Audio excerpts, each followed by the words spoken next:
And again, welcome everyone. We're so glad that you have joined us for our 5th session of the webinar series, Making WVAble Work for You, presented to you by Disability Rights of West Virginia and WVAble.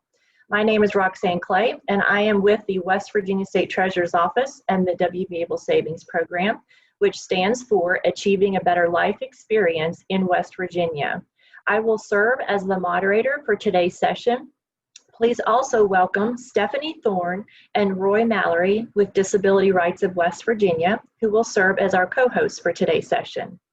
For those of you who are not already familiar with WVAble, it is a savings program that allows individuals with disabilities to save and invest without jeopardizing their eligibility for federal benefit programs such as SSI or Medicaid. Today's session is titled Employment for All: Why it's important and where to begin. It is the 5th of 8 webinar sessions in the series that's being held every Tuesday at noon through December the 8th. If you haven't already done so, you can still register for upcoming sessions, and we've included the webpage in our chat box. So before we get started, let's mention a few reminders. All attendee microphones have been muted to eliminate any background noise. However, we encourage attendees to ask questions, and we ask that you include your questions in the chat box. We will save all questions until the end of the presentation. Closed captioning and a sign language interpreter are available for all sessions. You can find and click closed captioning at the bottom of your screen. For our sign language interpreter, you can find the video tile titled Sign Language Interpreter-Ashley. Right-click and choose Pin Video. So thanks to Dolores Brown and Ashley Turley for their ongoing support in providing ASL and closed captioning throughout our webinar series. And for technical issues, please include a message in the chat box that's being monitored by our co-hosts and myself. 1 hour of social work continuing ed has been approved for this session. For attendees seeking social work continuing ed, please ensure that you've emailed wvable@wvsto.com. Let us know that you are requesting social work continuing ed credit for your attendance. Be sure to include your full name and your email address. Also, at this time, include your name, full name, in the chat box. Toward the end of the session, a link to the survey will be included in the chat box, and that will also need to be completed. And we want to thank West Virginia University Center for Excellence in Disabilities for sponsoring the social work continuing ed and making those available to our attendees throughout the webinar series. We also want to take a moment and recognize our co-host, Disability Rights of West Virginia, our planning committee, and all the scheduled presenters. WVAble wants to also acknowledge and thank the WVAble Advisory Board members for their ongoing support of WVAble Savings Program. As you can see in the slide, the members are made up of numerous organizations and entities that serve and or advocate for people with disabilities. They play a very important role in informing individuals around the state about the program. And of course, the WVAble program wouldn't be possible if not for the work of State Treasurer John Perdue. He supported the many West Virginia families and advocacy groups that wanted the program in our state. He, his staff, the families and groups worked hard to bring this program to West Virginia. And our state became one of the first in the nation to pass local ABLE legislation in response to the passage of the Federal ABLE Act. So at this time, let me introduce our presenters for today's webinar session. Steve Wiseman has served as the Executive Director of the West Virginia Developmental Disabilities Council for the past 21 years. His prior positions include Director of the West Virginia Division of Developmental Disability Services, Director of West Virginia's Deinstitutionalization and Community Services Development Project, the Medley Project, and Superintendent, Director of Adult Services, and Home-Based Training Consultant for a County Board of MRDD Services in Ohio.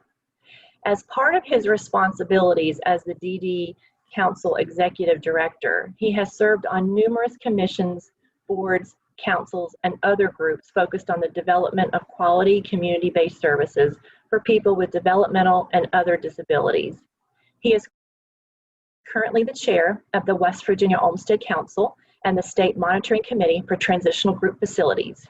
He has served as a consultant for the Federal Administration on Developmental Disabilities and for the DD councils in other states several times. Steve also lectures in university and other settings on issues that affect people with disabilities and other people who are devalued by society. He has led several training teams in West Virginia, Massachusetts, and Ontario, Canada, in the evaluation of human service programs. Also, our co-presenter, Travis Klein, the Director of Operations and Business Development of Job Squad Incorporated. He has worked for Job Squad for over 10 years. He is a graduate of both West Virginia University and Fairmont State University, earning a Bachelor of Science degree in psychology and a master's in business administration. Travis has worked with individuals with disabilities for over 15 years and has significant experience advocating for people with disabilities to obtain competitive and gainful employment throughout West Virginia. So we're very excited about your all's session and the discussion about the importance of employment. I think it's a topic that we can't hear enough about. So I'll turn it over to you all.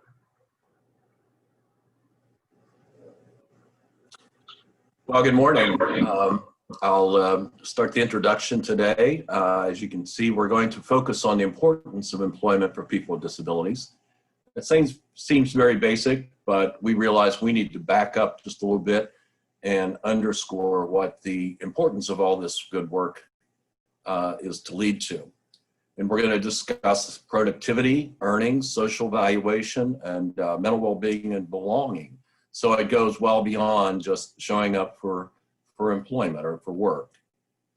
We'll have a brief discussion on how employment opportunities are created for people with disabilities across West Virginia. That's all disabilities and all people. Participants will also learn how the additional earnings gained from employment can be used in their ABLE accounts. We see this as a major opportunity and a great advantage that has come along with the advent of the ABLE accounts. Here are our pre-test questions, and if you've been on the webinars before, you know you can answer in the chat box. So your name and your answers. Number one, competitive, gainful, and integrated employment opportunities are created across West Virginia through both government contracting and working with local community-owned businesses. True or false? Go ahead and answer that as I read the next one. Can you name two valued roles for people that comes from being employed and having an ABLE account?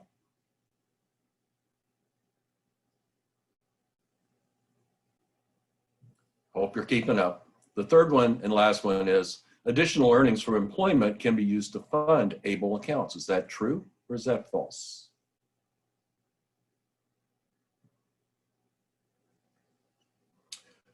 Well, as you're doing that, I'm going to go on and talk about really about some of the fundamental questions about employment. Why is it important? What does it often provide to people?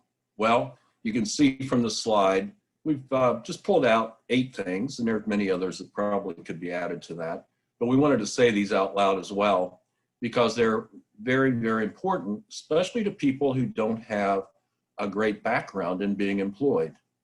And it's rather a new phenomenon for them. So first is simple material and financial gain. Most people with disabilities, on the whole, are fairly impoverished, both in experience, but also just in assets. And the way to that everyone uses to get things in our society, at least material things. It's an opportunity to save and invest. Again, the ABLE account, you know about it now. Hopefully, and you know what the relationship between that and employment, both in assets and in earnings, and how that affects or could affect protecting funds from while still receiving public benefits. Very fundamental issue with employment to, I think, everyone on the call and people that you would think in society as general. It helps with a sense of pride and self-worth. It also gives you a sense of standing in your community. You know, a basic question that people might ask each other when they first meet is, oh, what's your name? Okay, and what do you do? And when they say, what do you do in valued society, we're generally talking about, what do you do for a living? Or are you retired or something of that nature? But it is very important in our identity as people in our society. Some of the opportunities that are provided by employment is it gives you a valued routine, a routine that is typical of other adults in our society that is important to identify yourself with. It also gives you a positive resume, a history that you can develop and then use even further, but also as a means of having communication with people. It's important to have interesting things to say in a communication to develop social contacts. Well, work is one place where we get a lot of interesting things in our life. At least it's interesting to us and probably to the receiver as well. It is an opportunity to develop positive relationships, not just your coworkers, but people that you meet along the way. And these are expanding your social connectedness. And lastly, I put on here a very important one, and that is a process of safeguarding against stereotypes. And stereotypes are very damaging, as we know. Stereotypes are false impressions that characterize people that don't have much to do with them personally, but somebody's concept of what people with, say, that impairment or that diagnosis or so forth might have. An example might be that people are incapable if they have an intellectual disability, for example. Well, that's not necessarily true. Matter of fact, it's not true at all if people are given the opportunities and encouragement. Here's an example of Savannah Eve, and she works at the FBI Center. And much to the credit of my next presenter, Job Squad Incorporated, to help facilitate her employment. She does a great job, and I think from this picture, which unfortunately I didn't get to take, but it shows how earnest she is in doing what she does. And Savannah's hard work has paid off in many ways for a lot of the reasons that I listed before. Socially valued roles are a very important concept when we talk about employment, because socially valued roles are the gateway that we all get higher degree of, let's call it, valuation in the eyes of society. So critical to people who are vulnerable to being characterized, stereotyped, and stigmatized. So these are very important roles that just listed 10 here: employee, hard worker, taxpayer, saver, investor, the tie-in with the ABLE account, contributor, earner, co-worker, a team player. And you could be an employee of the month or employee of the year. In fact, I know people who have been, who are now. And also, you might be training somebody else to do a job, and that puts you in a teacher-trainer role, things that without that employment may not have come your way. Here's a person, Alan. Alan, we got to capture a picture of him in his first paycheck 17 years ago, but he's gone on to work at the same hospital in Boone County that he began employment with out of high school. He has been, in fact, the employee of the year, employee of the month, and not a disabled employee of the month, employee of the month, because of his hard work and his attitude. And people see him as a role model, in fact, and certainly wasn't everybody's expectations when he was early on, but it certainly was his family. And that made the great difference in his life, of course, and still does. And so you've got some pictures there that we captured from his family about significant events in his life. And much of that has been as a result of his steady employment. So we're happy to bring a picture of Alan Elkins here to you today. Great. Well, thank you, Steve. Steve has been a great supporter of Job Squad over the years. We've worked a couple times together and helped us on our customized employment program, which I'll be speaking with here in a little bit. Once again, like Roxanne introduced me, I'm Travis Klein, the Director of Operations with Job Squad. I look forward to sharing some stuff with you today. There's so much stuff going on in our state to help people with disabilities. There's no way I'm ever going to be able to talk about all of it in one hour today. So we're just going to highlight a few things. I'd like to first start off with some statistics here. I love numbers. I definitely use it to drive our programs and services. So looking at this one, this is from 2018, Cornell University's Disability Status Report. Unfortunately, this is the most up-to-date data at the moment. Obviously, I really don't even think I wouldn't even want to look at what our current data looks like with the pandemic going on right now. Way worse. But as you look at here, you can see that national prevalence for individuals with disabilities is 10%, and West Virginia is actually at 17.3%. So we have the highest prevalence of any state of people with disabilities. Only Puerto Rico has a higher percentage. And the numbers below there talks about the disability employment rate. Nationally, it's 37%, as you can see, and then West Virginia's disability employment rate is 28%. So we're tied with the state of Alabama for the second worst. And in my history, you only want to be tied with Alabama in football stats, right? Other things that kind of struggle in the nation. So bottom line here is that West Virginia has the highest per capita prevalence of people with disabilities, and we're doing one of the worst jobs at helping them find jobs and keeping them employed compared to other states in the union. So why do we have such a large problem in West Virginia helping people with disabilities find and secure jobs and keep those jobs?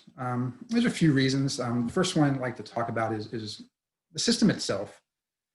The regular process for finding jobs, looking in the, we're not looking at the newspapers too much anymore now, right? We're looking at Indeed and internet and those types of things, but still that you're looking for what places are hiring, you're filling out you're trying to create a resume, maybe filling out applications, and then having interviews. And that process just kind of puts up more barriers for folks with disabilities.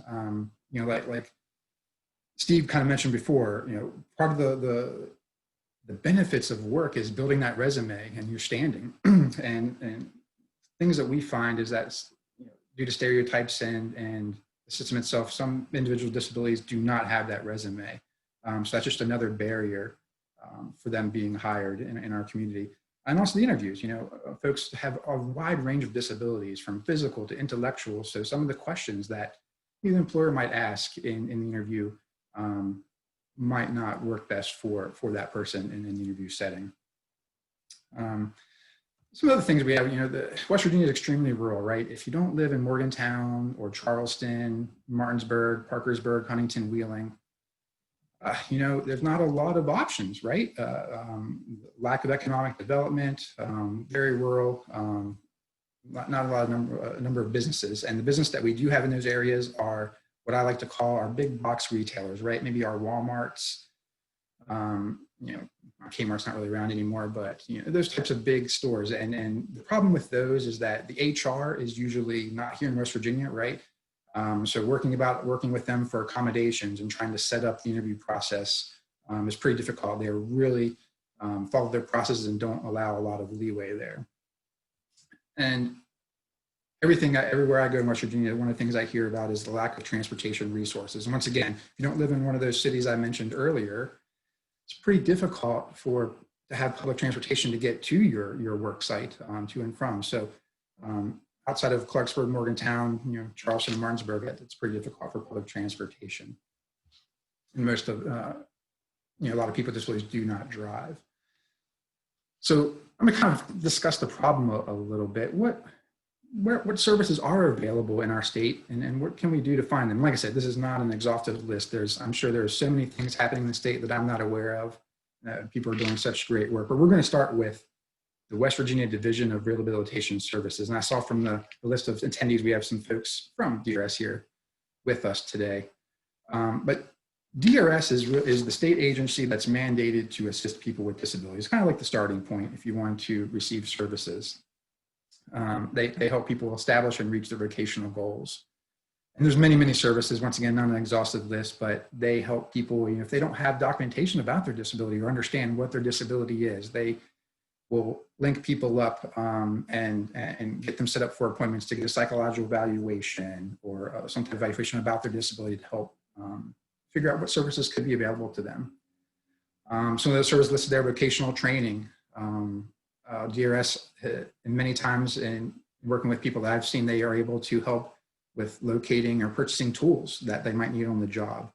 10 years ago, I think DRS helped a client of mine purchase a car to be able to get to work because there were no public transportation and the person had no other way to get to work. So they can do a lot of great things, and it's just a good starting place for people with disabilities. DRS also works with other players in the community. Mostly community rehabilitation programs, or what we call CRPs for short. CRPs is like Job Squad, what I work for. It's typically a nonprofit agency that's providing services to people with disabilities. And DRS can refer clients to companies like Job Squad for training, job seeking, placement services, those types of things. DRS does have a foothold all across the state. They maintain more than 30 local offices organized into 6 different districts across West Virginia. And you can find your local office at their website, which is westvirginiadrs.com. And they have a lot of other information that you can find on their website. So I mentioned in the last slide there, community rehabilitation programs like Job Squad that I work for. Typically, these are nonprofit corporations whose sole mission is to provide employment and training opportunities for individuals with disabilities. CRPs provide various services that we were just talking about that are authorized by DRS or Medicaid, such as training, career exploration, assistive technology, and customized and supported employment services, which we'll talk about those in a later slide as well. Also, some CRPs are state and federal contractors that provide products or services to our state and federal governments. And then they also employ individuals with disabilities on these contracts or providing these services and support them in those jobs to be successful. Some of the training and skills development programs that are offered to people with disabilities include what we call life skills training. This is like a variety of different types of training. Not every person needs all the trainings listed there, right? It's kind of individualized to what the person needs to be successful. Interpersonal skills, money management, right? We're talking about employment. Some guys have never held a job before. So what are they going to do with that first paycheck? We might want to talk about budgeting, talk about opening a bank account, how to write checks, those types of things. We can get into other life skills like emergency and safety skills, community resources, housekeeping, and transportation. Here just recently, last year, maybe 2 years ago now, I think, our local DRS here, my office is here in Bridgeport, West Virginia, and so our local office is the Clarksburg DRS office, and John McHugh, the district manager there, and talking with him, we were asking them, what other services, other trainings are you seeing a need for with your clients? And one of the first things he told us was transportation. A lot of our guys struggle passing the test at the DMV, the driver's test. So we, did the books, got the book, developed a training to help individual disabilities pass that driving test and also help them through the process. I'm not sure if anybody's aware of this, but if you have a hearing impairment or need some other accommodation to take the driving test, you have to basically go to Charleston. Most of the local offices will not provide those accommodations there. So there's definitely some logistics, and we provide services to help navigate that for people with disabilities so they can try to get their driver's license. One of the other interesting trainings that DRS can refer people for is called what they call work adjustment training. It's basically a system of goal-directed training focused on improving areas where the person needs help. It could be attendance, work stamina, punctuality, dress and hygiene, maybe some interpersonal relationships with their coworkers and supervisors, And typically, at least at Job Squad, we see this with people who have the job already and maybe have, I don't know, are in danger of losing their job because something transpired, or maybe they've been promoted and are learning some new job duties and might need some assistance in learning some of those. And we can kind of, DRS work, we work with DRS to come in and help that person be successful in whatever area that we can. I think the next one here is called work exploration. I think this is invaluable for people with disabilities. When I was going through high school and in college, there was lots of job fairs, right? I went to, after school, went to lots of job fairs. You get to see what's out there. There's internships that I could participate in to get out in the community to see what businesses were out there. But for people with disabilities, sometimes that's not available for a variety of reasons. So this service allows us to introduce people with disabilities to different types of vocations that they might have not known existed in their local community. And I'll get into this a little bit later when I start talking about some customized employment stuff, but part of the in helping people find jobs, the thing is building relationships. So Job Squad we have developed these relationships with a whole lot of different employers, and so when we come across somebody that has an interest, say in computers or at a daycare, we can call up those employers we've developed relationships with, say, hey, can we come by, maybe have a little informational interview, let that person ask some questions about what the job entails, what the pay is, what the benefits are. And even some of the places where we have really great relationships, they will allow the person to do the job. Have like a little internship where we will pay them minimum wage while they try the job out and really get a feel for it. And some of the neat things that we have seen is that some of those internships, paid internships, end up turning into real jobs. The employer loves the client that's working for them and wants to hire them as soon as the service has ended. So that, it ends up working into a job, which is a great service. Okay. Let's talk a little bit about customizing supported employment. This is another service that DRS and Medicaid authorize that we can do. It is really an individualized process. It starts with discovery. Discovery is basically finding out what the person's personal genius is. What makes them tick? What do they like? What are their interests? Have they held jobs in the past? What are they good at? And there's really we have a form we fill out to do this, but we really think out of the box to find out where we can find this information. So if the person's never held a job before, we really can't rely on past work.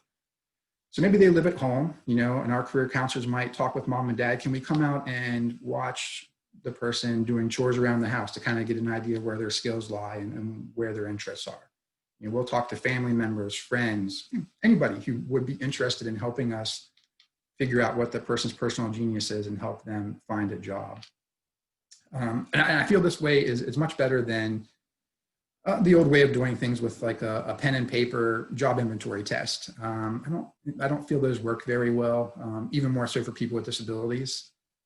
For example, when I first started working for a Job Squad, we had an individual who was referred from DRS, and they already had the vocational goals set, and it was very broad. It was like the person wanted to work outside. So over the first couple of weeks, we were taking the guy to a nursery, doing some ground maintenance stuff, and after the 4th or 5th day of working with him and taking him to jobs outside, he talked to the career counselor, like, why are all these jobs outside? I don't want to work outside. And we were blown away. We're like, what? That's what your test said. And come to find out, he had taken this test. He didn't understand it really. And he wanted to work inside. He wanted to like a warehousing job. And I think we got him a job, grocery store stocking shelves and those types of things. And it was a great fit there. But obviously, if we would have done discovery process and maybe not done the paper and pencil test, we would have latched on to his personal genius or what he wanted to do a little bit sooner. Other parts of the process of customized employment is job matching. We take what we learned from the discovery process and try to match that person with an employer to meet the needs of both of them. Sometimes it matches up pretty well, and it's a great job fit right off the bat from the job description that the employer has. Sometimes maybe the person's abilities don't match up exactly right, so we get into maybe negotiating some work tasks with the employer. Maybe we take some duties from the cashier position and a couple duties from the hostess position, and create a job that way for the person. That's kind of called job carving. Social capital, I want to touch on too. I feel this is very important. The whole saying, right? It's about who you know. I found that's very, very true. So one of the things we also do in the discovery process is try to find out where the person spends their time, who they know in the community, and try to use those relationships also to help find a job or negotiate a job for a person. And the last thing there is job coaching.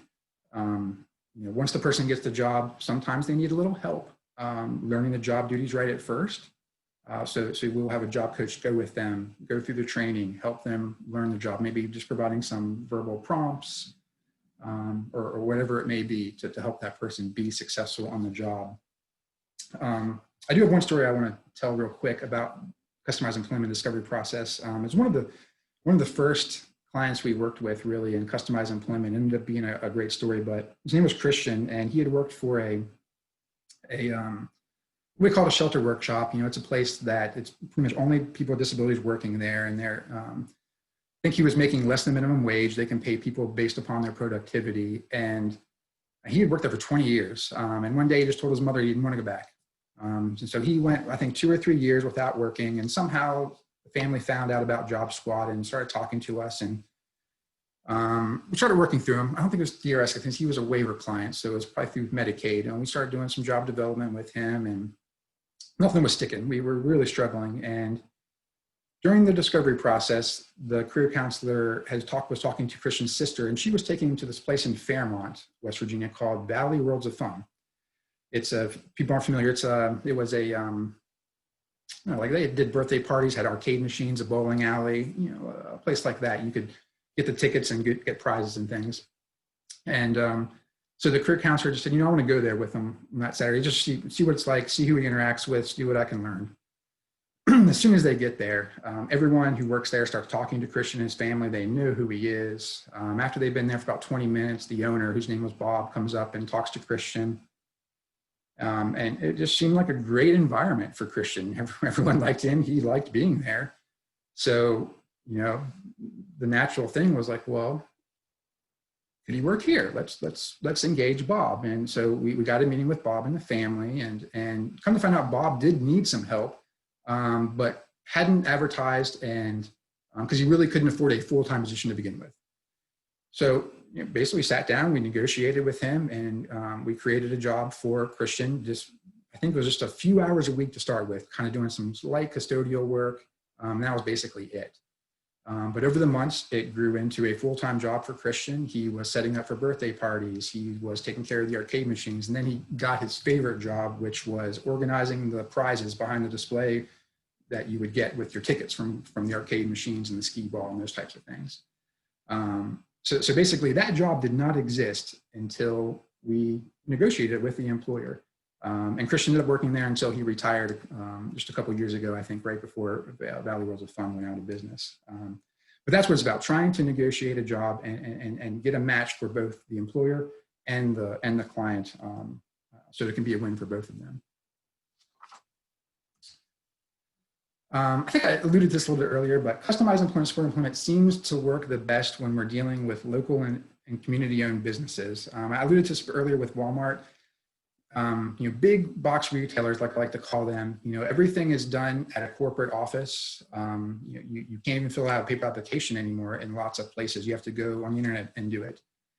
So if you don't have internet at home, or that's a difficulty for you, that's a really big barrier to get a job at Walmart if you have a disability, and employers like that. So we have the best success, I feel, when we're working with the local community businesses and they get to meet our clients and work with them.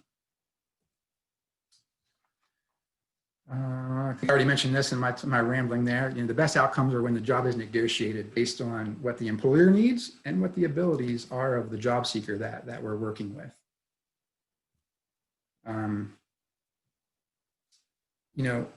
Segregated settings can be a detriment. So one of the other values of customized and reported employment is the training. Most of the training and everything is done actually in the work site. I can't remember the study, but I know there was a study years ago where they had students, take the test where they actually learn the material, and then other group of students take the test where they did not learn the material. And the students who took the test where they learned the material did statistically better than the students who did not. So it's kind of same kind of concept here, that customers in the point of employment, we're doing the job coaching, we're doing the learning on the job, since that is the best place to learn. And statistically, we also see better job retention and satisfaction for both the job seeker and the employer.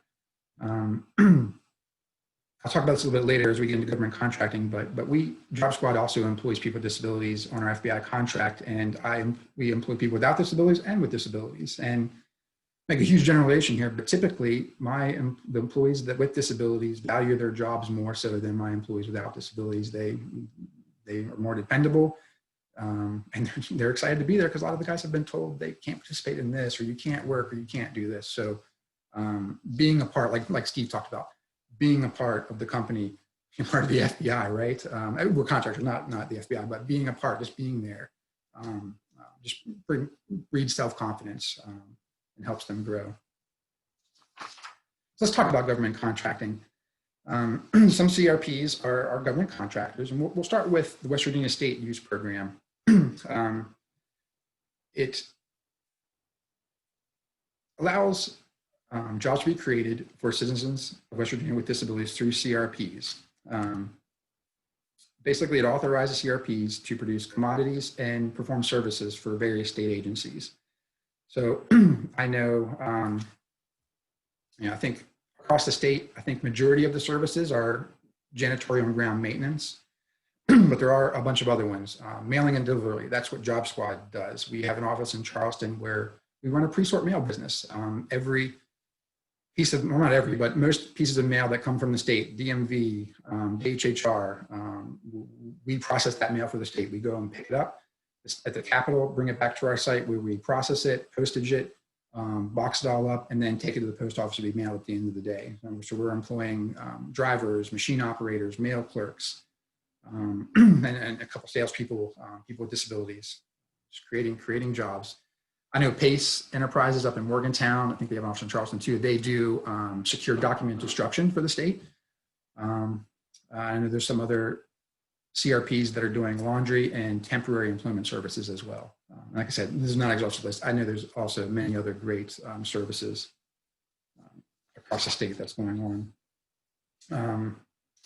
On the federal side, it's the Ability One program that allows CRPs to provide products and services to the federal government while employing people with disabilities.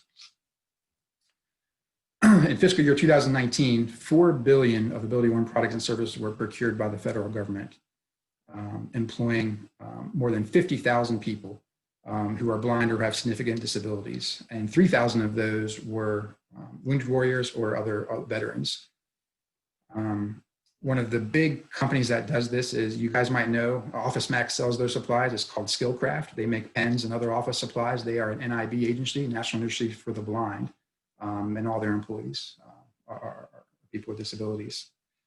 Job Squad is an Ability One producing entity. We don't make any products. We are mostly a service agency. We have a contract with the FBI where we do the grounds and custodial for them. The picture of Savannah that Steve showed earlier, she works out at the FBI Center. We have over 80 individual disabilities that work there. And they, all the wages are determined by the federal government and the benefits. It's a great job. Some of the other products and services that CRPs are doing across the country is, I know in Utah, there's a couple of CRPs that actually make the American flags that are flown at all the military bases across the world. Uniforms, and there's a CRP, Nebraska maybe, that makes the chemical suits for the Army. They make furniture office supplies like Skillcraft we talked about, janitorial and other facility maintenance. Here in West Virginia, I know, like I said, we talked about Job Squad are providing service to the FBI and the General Services Administration, but I know Pace Enterprise in Morgantown, they have a contract with the IRS, Department of Energy, and NIOSH as well, providing service for them. I think mostly custodial and ground maintenances as well.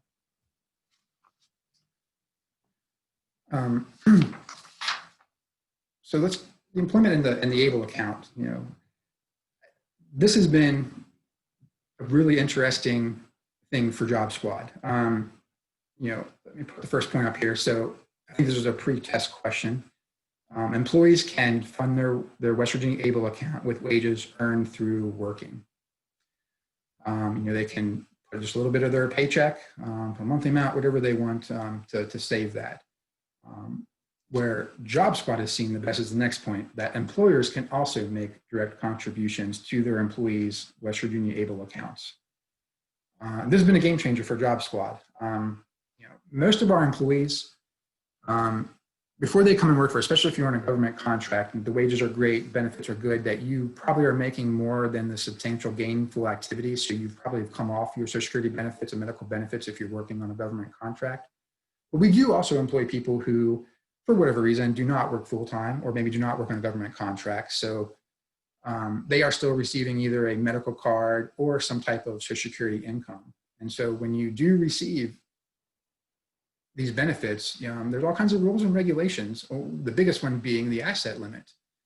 $2,000 is your asset limit if you're receiving SSI. So where we were seeing problems with that. So for example, our Charleston office, we have a lot of, it's the mail business I was talking about before. So we're really dependent on our mail flow from the state and our commercial customers. So we do have some part-time guys that we can bring in and when we need them, when we have abundance of mail coming in. And so those guys work part-time and some of them still receive their benefits. So when we want to give a holiday bonus, the biggest one was the 401k retirement plan. A retirement plan is considered an asset.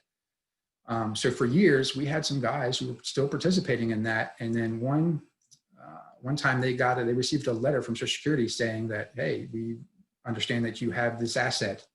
And I can't remember the exact details, but I think they were going to lower their payments, or they're gonna have to get into some kind of repayment plan from their Social Security income. So, they weren't able to participate in our 401k retirement plan. And on top of that, we're a nonprofit, so not every time were we able to do a match from what they contribute, but we do what is called a discretionary match. So if we do have a good year and we make some money, we want to reward our employees. So we would put some money into their retirement accounts. But if you are not participating in the retirement account, you do not get that money. So those employees who can't participate in that are missing out on those funds. So the ABLE account has allowed us to then go ahead and take that discretionary match that they wouldn't normally be able to take and make a deposit into their ABLE accounts. They can have savings there. And so not only do we use it with the 401k contributions, we have also used it for Employee of the Month. We have a monetary bonus for that. And sometimes that can throw somebody over their income limits that could put their benefits in jeopardy. So, we could deposit that into the ABLE account. Or just a bonus for good work, and raises and those types of things. It was just another tool that allows Job Squad to reward our employees' disabilities for the work they provide to us. And the reason I feel this is so important is because that this is my term, nobody else's. I call it the cycle of poverty. But the way that you gain wealth, right, is by accumulating assets and building your wealth. But if you're on a Social Security, you can't do that. The only assets you can have is $2,000 in an account. You can have your primary residence, your primary vehicle, and a small burial fund as well. But other than that, your assets are pretty limited. So you can't save for anything. So this allows another tool to save money, and from going back to what Steve talked about, to be a saver, to be an investor in your plan. And I know that Roxanne and her team have done all kinds of great things in regards to this and investing as well. I know that the ABLE account can also have some investment options to even help try to offset that monthly fee that people have for having that account. So it's just been another great tool for people with disabilities, and I'm glad that we have it. Okay. let's revisit our post-test questions, huh? So our first question was competitive, gainful, and integrated employment opportunities are created across West Virginia through both government contracting and working with local community-owned businesses. Again, like Steve said the first time, if you guys will go ahead and put your name and then put your answer into the chat box so Roxanne can then make sure you guys get your continuing education credits that are due to you.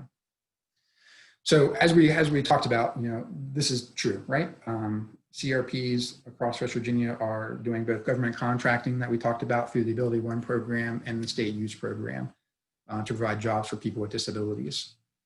And then also we work with local community businesses, right? Outside of the government contracting, at least at Job Squad, we find the best success working with local community-owned businesses. They have the best flexibility to negotiate jobs and have the least restrictions on their application process, right? Most of them can do a paper application, you can go in and do an interview, much easier to provide accommodations and the like. Okay, let's go to question number 2. Name 2 valued roles for people that come from being employed and having a West Virginia ABLE account. So this was part of Steve's presentation early on, but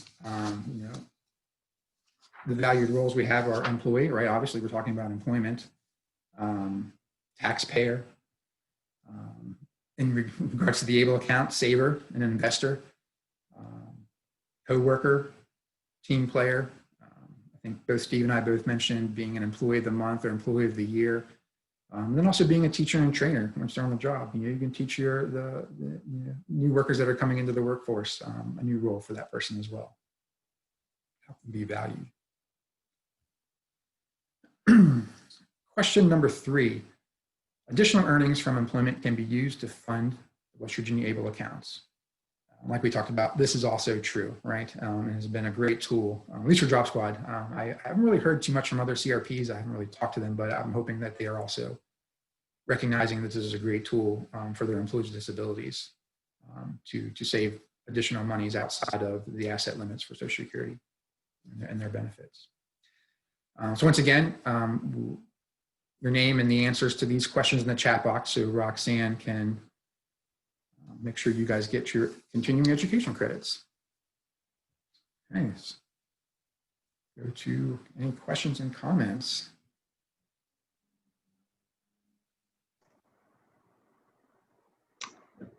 Okay. That was great information, Travis and Steve both. And we're looking at the chat box now to see if we do have any questions. Steve and Travis both shared a lot of really important information, and I'll just kind of reflect here. 2 weeks ago, well, first of all, October we know was National Disability Employment Awareness Month. And there's always a lot of activities, webinars that are circulating out there. So we try to incorporate that into our webinar series. And we had Jennifer Tenney on 2 weeks ago. She gave her presentation about climbing out of poverty and when the SSI recipient is employed. And she always does an excellent job at providing the breakdown with the math that shows that in the end, even for the SSI recipient that is working, that indeed they do come out ahead and have higher income amounts when they are indeed working. And then of course, we did take a break last week, Tuesday, for Election Day. And then we have continued our topic of employment with Steve giving us, his insights about the importance of employment and just the things that we really need to consider and talk about with those eligible individuals, of course, that are eligible for WVABLE accounts, but then of course the ones that are receiving SSI and the ones that just why it's so important to be employed. And when I listen to Steve and I listen to Travis, I think about, we know some of the challenges of WVABLE is folks have always been told that they can't save more than $2,000 without being at risk for losing their SSI and Medicaid benefits. So now all of a sudden we're telling them that, oh, indeed you can open up an ABLE account. The money's in an ABLE account, sheltered resource, and Social Security Medicaid does not consider it. when determining eligibility and continued eligibility.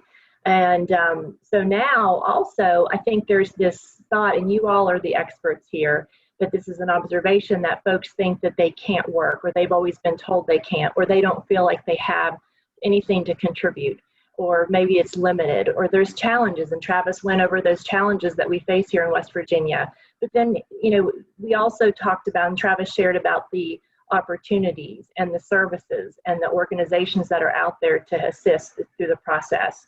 And, you know, I just want to give a shout out to one of our attendees. You know, we have Division of Rehab Services, several folks represented today that have joined us.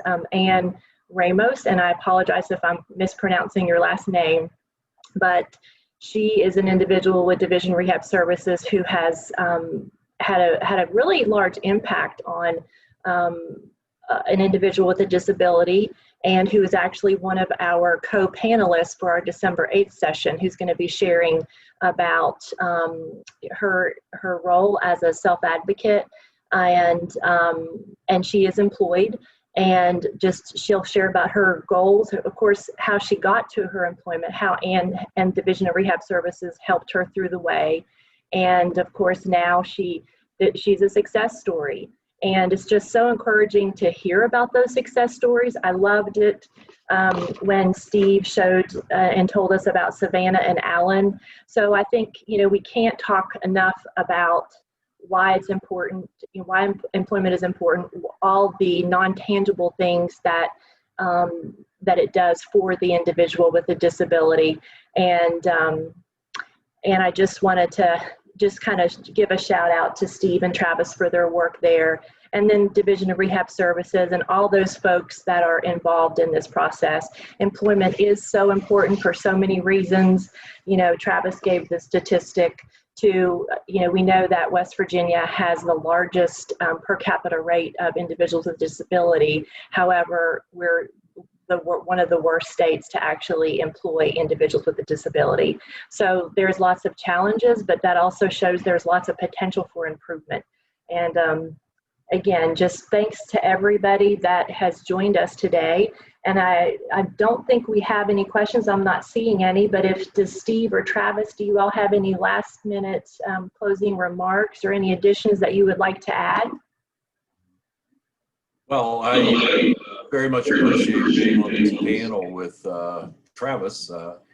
He's a person who's out there, and there's several of folks in his situation around the state, and we're very, very pleased about it. I think Travis highlighted so many important points, and especially if you're working in the area where you're helping people gain employment, and some of the challenges of just matching up people and looking at their skills and their aptitudes, but I think you mentioned their genius. In other words, a lot of things that are totally untapped. We can't just assume a lot of things, certainly not from a paper and pencil test all the time, as he pointed out. There's a lot of other factors there, and much of it involves simply, I say simply, but simply getting to know the person. It sounds very simplistic, but it's not at all, and it's the most important thing. You know, who is this person? What has happened in their history? What's led them to where they are?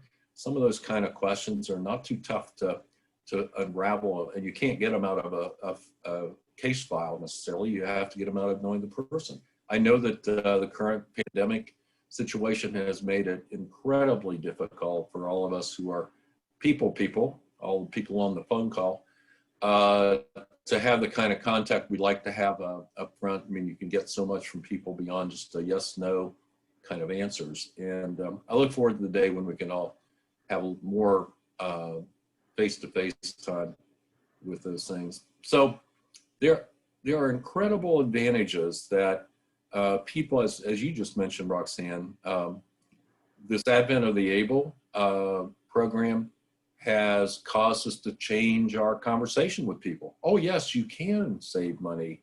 Oh yes, there are opportunities. Well, this has happened, this is progress, but as we know over the decades, we have also taught people to be sometimes afraid Families, parents, and people's allies have been taught to save the person from falling off the benefits cliff in so many ways. Well, it's a big lift for us as more enlightened, new, human service people, that we need to help people say, oh no, things have changed. Well, it's difficult for a lot of people to grapple with that. We just have to keep working at it. I guess the message out to the 50 people on the call is, get our kind of our elevator speech down and so forth, and listen to people as well about their misgivings about basically should my son or daughter, my brother, sister work, because we hear that it's going to cause all these insecurities in a person's life, which are potential and which are real, and it's not, can't blow it off, so to speak. But at the same time, we all can help people understand, as Jennifer teaches in her workshop about benefits, and it can be incredibly daunting and challenging. It can be very complicated, but there are good people around who can help navigate all that, as Travis mentioned earlier. So I'm still optimistic after all these years, and yes, I know that we have a very low rate of employment, and I think we need to do some of the things that we've learned from the Employment First initiative, which is still much alive in our state. And that is, if we raise people's expectations early on,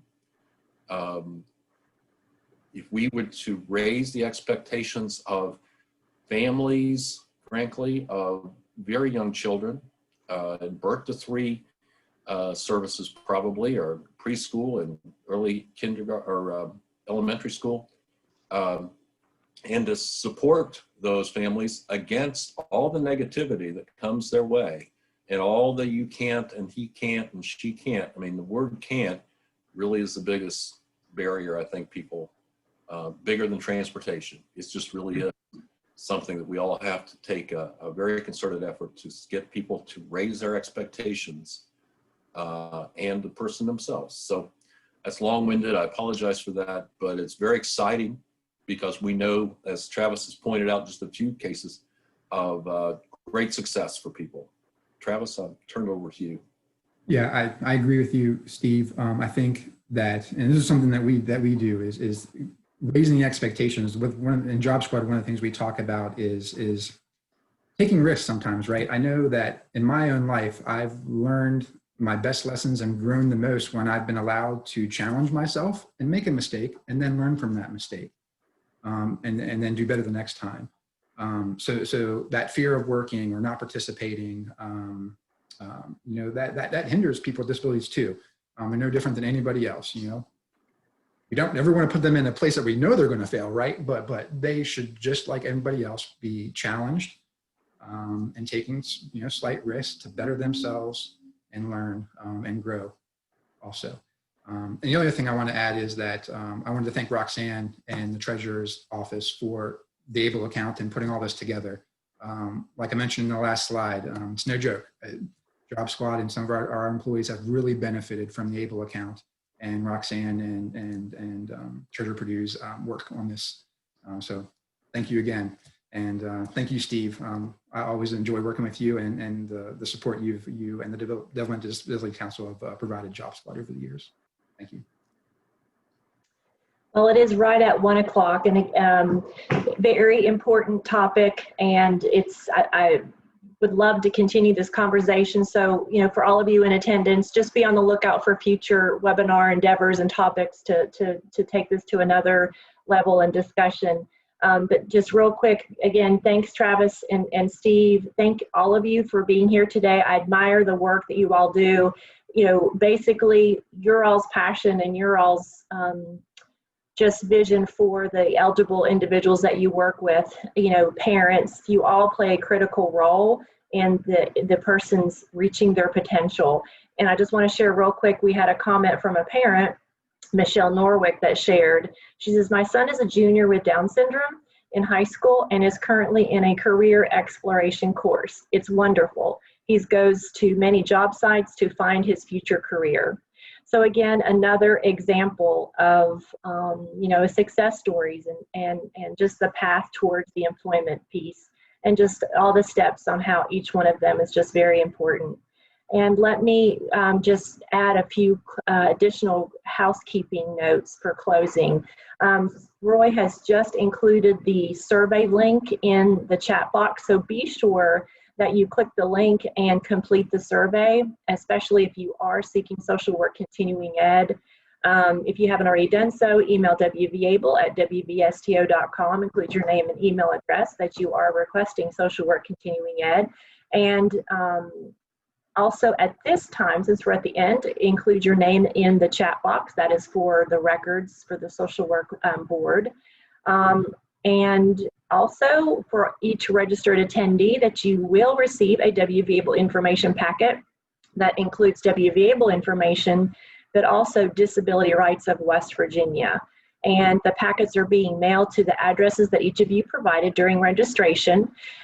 For next Tuesday, November the 17th, we will continue our series with session 6, Preparing for Your Future Special Needs and WVAble. Presenter is Anna Price, attorney with Jenkins and Fenstermacher out of Huntington. Everyone needs to prepare for the future, and all individuals require more assistance and care as they age. But this is especially true for individuals with a disability. There are several ways that an individual with a disability and their family can better prepare for the future. This session will take a look at special needs trusts and ABLE accounts as 2 ways to prepare for future needs. So we do receive questions from time to time about special needs trusts and of course how they can work together with ABLE accounts. This is an excellent opportunity to be able to hear a presentation about special needs trusts, about ABLE accounts, how they can work together, but then also have the opportunity to ask questions to an individual that's very experienced in estate planning, special needs trusts, and then of course the ABLE piece on how they all they complement each other. So it's been a pleasure to have each of you with us today. And if there's nothing else, again, thanks so much for joining us, and we look forward to you joining us again next Tuesday. Have a safe and great rest of your week.